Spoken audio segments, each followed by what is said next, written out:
pas de Trump. Mais je suis d'accord, je vous parle de l'accélération de la... Ça a été déclenché par la guerre d'Ukraine. C'était avant. C'est plutôt Poutine que Trump qui nous a conduit. Non, attendez, monsieur Longuet, pardon, il faut être précis. Il y a eu une loi de programmation militaire qui avait une trajectoire de montée en puissance. Et il y a eu l'année dernière, après le coup de force de Trump, le coup de chantage de Trump... Le 6 avril 2026, sur le plateau de LCI, l'atmosphère était électrique. Invité face à François Langlais, dans l'émission animée par Darius Rochebain, Manuel Bompard n'est pas venu pour faire de la figuration, mais pour livrer un véritable combat politique en direct. Dès les premières minutes, le ton est donné. Pas de langue de bois, pas de concession. Bompard attaque frontalement la gestion économique du gouvernement, dénonçant une explosion des prix du carburant et une perte de pouvoir d'achat qui, selon lui, frappe de plein fouet les Français. Face à lui, François Langlais ne se laisse pas faire et oppose une vision économique plus libérale, déclenchant un échange tendu, parfois coupé par des interruptions, où chacun tente d'imposer sa lecture de la réalité. Mais le moment le plus marquant reste sans doute celui où le débat bascule sur la scène internationale. Interrogé sur les tensions mondiales, notamment autour de l'Iran, Manuel Bompard prend une position tranchée. Pour lui, la France ne doit pas s'engager dans des conflits qui ne relèvent pas directement de ses intérêts. Une déclaration qui fait réagir immédiatement sur le plateau et relance un affrontement encore plus intense. Le face-à-face devient alors un véritable choc de vision. D'un côté, une approche critique de l'interventionnisme et du système économique actuel. De l'autre, une défense des équilibres économiques et géopolitiques traditionnels. Tout au long de l'émission, le rythme ne retombe jamais. Les échanges sont rapides, incisifs, parfois électriques, donnant aux téléspectateurs le sentiment d'assister à un moment de télévision rare, où chaque phrase peut faire basculer le débat. Réponse d'abord au président Trump qui dit en substance « Vous les Européens ne pensez pas que ça n'est pas votre guerre ». Est-ce ou non aussi notre guerre ? Non, c'est pas notre guerre. Et la France, par l'intermédiaire du président de la République, aurait dû le dire dès le premier jour en dénonçant une agression qui est une agression illégale et qui aujourd'hui a un impact sur toute l'économie du monde. C'est sans doute ce dont on va discuter ce soir. Est-ce que ça n'est pas notre guerre que de combattre un pays qui a tué 30 000 personnes, si on en croit les rapports lors de la répression du 8 et 9 janvier, un pays dont on présume qu'il s'équipe de la bombe nucléaire avec les ravages que ça peut faire, en particulier pour Israël, un pays qui bloque le détroit d'Ormuz et qui, du coup, menace le monde d'un choc pétrolier. Vous allez me dire, c'est le déclenchement de la guerre qui l'a provoqué. En réalité, non. Il commençait à rançonner les navires bien avant.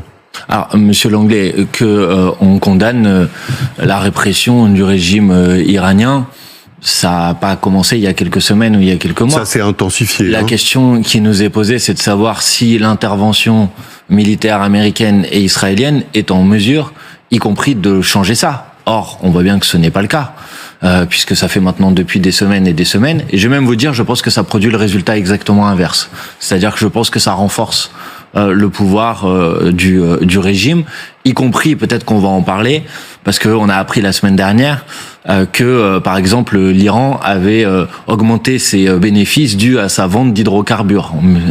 Et ça, c'est des ressources qui viennent précisément alimenter le régime. Mais donc, pardon, qu'est-ce qu'on fait, pardon, à part, je vous pose la question aux deux, à part, tout le monde évidemment condamne le fait de tuer 30 000, 40 000 personnes dans la rue, mais à part signer des pétitions, avoir de belles postures, etc., les Américains au moins font quelque chose. On est d'accord ou pas, mais ils font quelque chose. Non, ils font rien, monsieur. Parce que, excusez-moi. Quelle est l'autre solution ? Non, mais d'abord, avant de dire qu'ils font quelque chose, ils ne font rien pour soulager la douleur du peuple iranien. Précisément l'inverse. Ils ajoutent à la répression du régime la douleur des bombardements. Parce que moi, je veux bien, mais je vous rappelle qu'il y a quand même des centaines de personnes qui sont mortes sous les bombardements américains en Iran. Je vous suivrai là-dessus, mais est-ce qu'on ne peut pas dissocier le principe de l'intervention de ces modalités ? Au fond, justement, la France, les affaires du monde la concernent. Vous êtes d'accord avec ça ? Évidemment. Mais justement, attendez, mais évidemment que les affaires du monde nous concernent, mais on pourrait peut-être à un moment tirer quelques enseignements des expériences précédentes.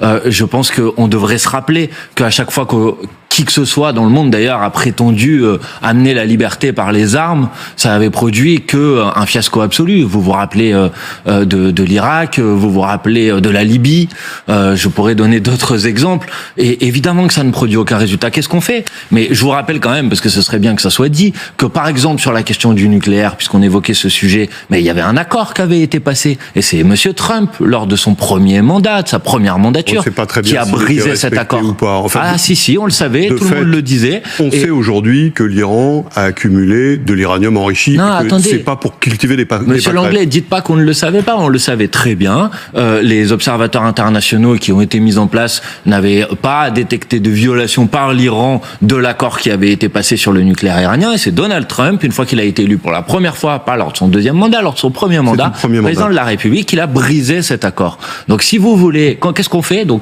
Eh ben, d'abord on remet tout le monde autour de la table et on repasse un accord, si c'est encore possible de le faire, sur le nucléaire iranien. On inflige, s'il faut, des sanctions contre les dignitaires du régime. Ça fait 47 ans que ça dure, les sanctions. Hein. Ben, d'accord, mais moi je vous parle pas de sanctions économiques. Attendez, je vais préciser les choses. Je vous parle pas de sanctions économiques larges, parce que ça, en fait, ça ne sert à rien. C'est pas le régime qui en paye le prix, c'est toujours les populations. Je vous parle de sanctions ciblées sur les personnalités, les dignitaires du régime. Est-ce que ça vous semble juste que l'Iran s'arroge le droit de contrôler le détroit d'Ormuz, qui est de fait un détroit international, et qu'il facture le passage comme si il s'agissait du canal de Suez, qui est sur un territoire national bien identifié?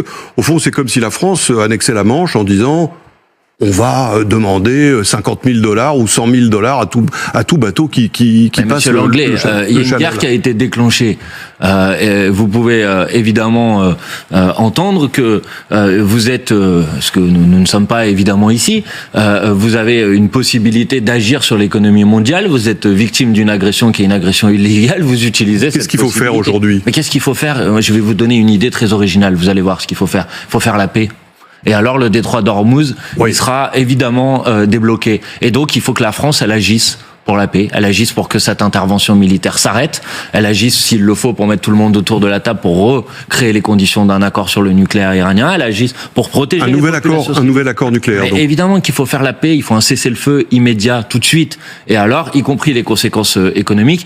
Je dis pas qu'elles seront derrière nous, parce que je pense qu'il y a déjà des choses qui ont commencé, et ça peut être long, mais plus longtemps la guerre durera, et plus toutes les populations, et en particulier en France, souffriront des conséquences économiques de cette guerre. Parce que sinon quoi? Vous voulez déclencher que la France rentre en guerre contre l'Iran pour aller débloquer le détroit d'Ormuz? Bon, franchement, ce n'est pas sérieux. Même les États-Unis, contrairement à ce qu'ils disent depuis des jours et des jours, n'engagent pas d'action militaire pour débloquer le détroit d'Ormuz, parce qu'ils savent très bien que ça va être compliqué, demain. Pour l'instant, en tout cas, parce qu'ils savent très bien que c'est extrêmement compliqué et que c'est pas comme ça qu'on va résoudre ce problème. Que faire alors pour ouvrir le détroit d'Ormuz? Parce que l'enjeu est là, l'enjeu est capital pour l'économie mondiale, pour le pétrole, mais pas seulement. Je vous l'ai dit, la paix, un cessez-le-feu, agir à l'échelle internationale pour faire en sorte que la France dise à Trump: ça suffit, stop, c'est bon, on arrête, et on sort de cette guerre, et alors le détroit d'Ormuz il sera débloqué. Les effets sur la pompe, sur les prix à la pompe en France, on les mesure. On mesure aussi le poids que l'État a toujours dans... Quelle est la proportion, François Langlais, de ce que l'État prend dans le total du prix à la pompe? C'est pas loin de 60%. Hein. Tout dépend des carburants, mais on n'est pas loin de 60% de taxes. Monsieur Langlais, si je peux me permettre une précision par rapport à ce que vous venez de dire. Vous avez raison, sauf sur l'augmentation, il faut quand même le dire. C'est-à-dire quand le prix augmente de 50 centimes, le montant des taxes sur l'augmentation du prix, c'est la TVA. C'est 20%. Absolument, c'est moins parce qu'il y a des droits qui ne sont pas proportionnels. Voilà. Non mais je dis ça parce que c'est très important. Pourquoi je dis que c'est très important? Parce que quand vous avez des formations politiques comme le Rassemblement National, qui disent la solution pour soulager le pouvoir d'achat des Françaises et des Français, c'est que l'État renonce aux taxes sur l'augmentation du prix, dit Monsieur Bardella, sur l'augmentation du prix. Que tout le monde qui nous écoute comprenne bien. Ça veut dire que si c'est la solution du Rassemblement National qui était mise en place, au lieu d'augmenter de 50 centimes, le carburant, il augmenterait de 40 centimes.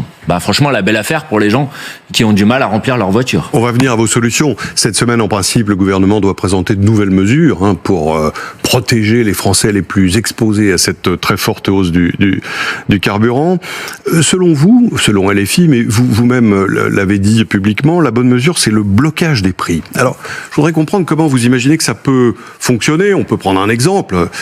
Il s'agirait de bloquer les prix du carburant du gaz et du pétrole. On peut prendre le gaz, j'ai regardé le cours tout à l'heure, c'est 50 € le mégawattheure, c'est en gros 2 fois plus qu'il y a 5 semaines.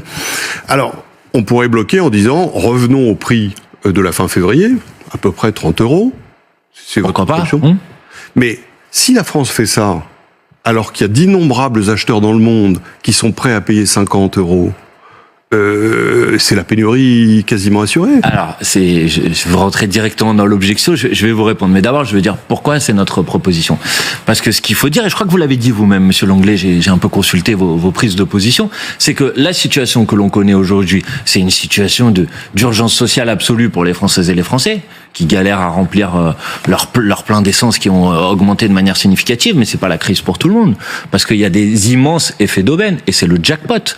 Pour, par exemple, Total, c'est le jackpot. On va y venir tout de suite. Oui, mais attendez, Oui. c'est très important. Les multinationales de l'énergie, dans ce contexte-là, elles font chaque jour 12 millions d'euros de super profit. Leurs marges ont été multipliées par 4. Donc moi, je veux bien qu'on me dise qu'ils vont pas y arriver, mais moi, je vous dis qu'ils vont y arriver. Mais monsieur Donc Bompard, qu'est-ce qu'il faut faire? Il faut leur restons demander à sur le eux de gaz. payer, pas à nous. Non, mais restons sur le gaz, Eh justement. ben, restons sur le gaz, pas de problème. Engie, par exemple, Mais c'est qui est pareil pour le notre carburant. grand gazier, il ne fabrique pas de gaz. Oui, ils l'achètent. Il l'achète. Oui. S'il l'achète, il va falloir qu'il paye le prix 50 €. Si vous le bloquez à 30, ça veut dire qu'il faut subventionner le gaz avec je ne sais pas quoi d'ailleurs. Non, je ne propose pas de subventionner le gaz et je ne crois absolument Comment pas est-ce qu'il y qu'on peut aurait. payer Je vais moins je vais cher vous dire, je ne crois absolument pas au fait qu'il y aurait une pénurie. Je vais vous dire pourquoi. Parce que précisément parce que les entreprises dont on est en train de parler ont largement multiplié leurs marges, on peut tout à fait leur acheter moins cher. Et je ne crois pas qu'ils renonceront à vendre sur le marché français. D'ailleurs, vous avez un certain nombre de pays dans le monde et en Europe qui ont décidé là de prendre des mesures